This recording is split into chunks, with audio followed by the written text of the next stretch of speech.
au milieu de leurs propres enfants, que des résistants sont morts dans les maquis. C'est cela la France, et je veux qu'on parle de cela.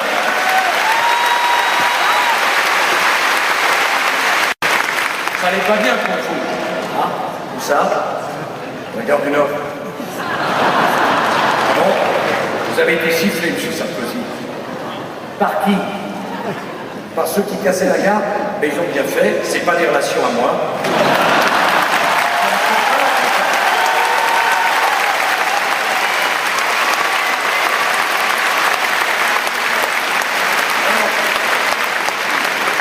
Ensuite, il y a ceux qui refusent obstinément de s'inscrire dans la République laïque, qui ne veulent pas séparer le spirituel du temporel. Chez ceux-là non plus, on n'est pas populaire quand on défend la laïcité, mais moi, ça m'est égal, je ne veux pas la confiance de ceux qui ne comprennent pas qu'en France, le temporel et le spirituel, c'est séparé. C'est ça. Elle ne prend jamais les transports en commun. Elle aime tellement l'école publique qu'elle n'y met jamais ses enfants.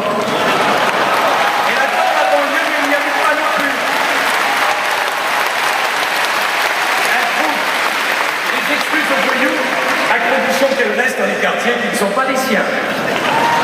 Elle fait de grands discours sur l'intérêt fédéral, mais au moment des élections, on discute bien avec tout ce que la France compte de corporatisme et de clientélisme pour être sûr que personne ne va bouger. On signe des pétitions quand on expulse les squatteurs, mais de préférence pas dans son immeuble. On fait la morale aux autres, mais on ne s'applique pas à soi-même.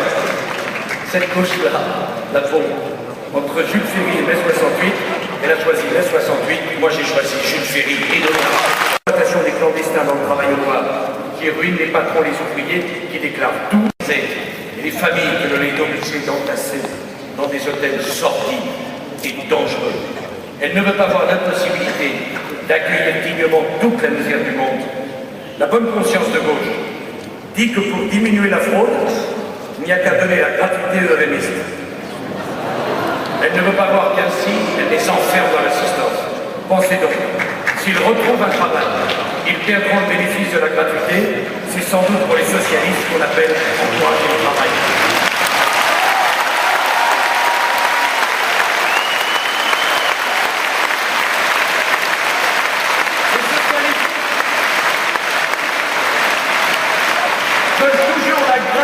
Comme réponse à la pauvreté, moi je veux que les pauvres puissent gagner leur vie. C'est toute la différence entre eux et nous.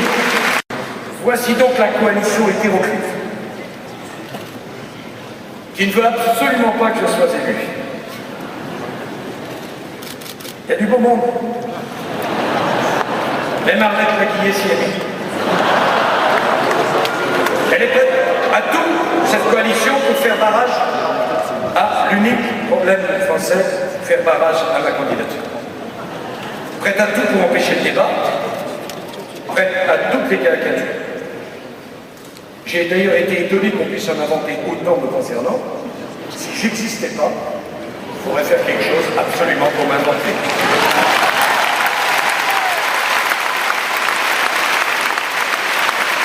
Allez, l'important n'est pas là.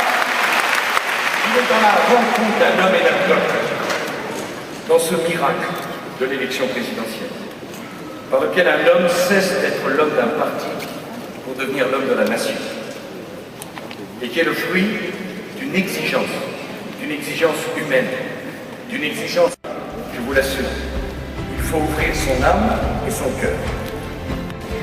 Je ne veux me consacrer qu'à une seule chose, rassembler le peuple français autour d'un nouveau rêve français, celui d'une république fraternelle, où chacun trouvera sa place.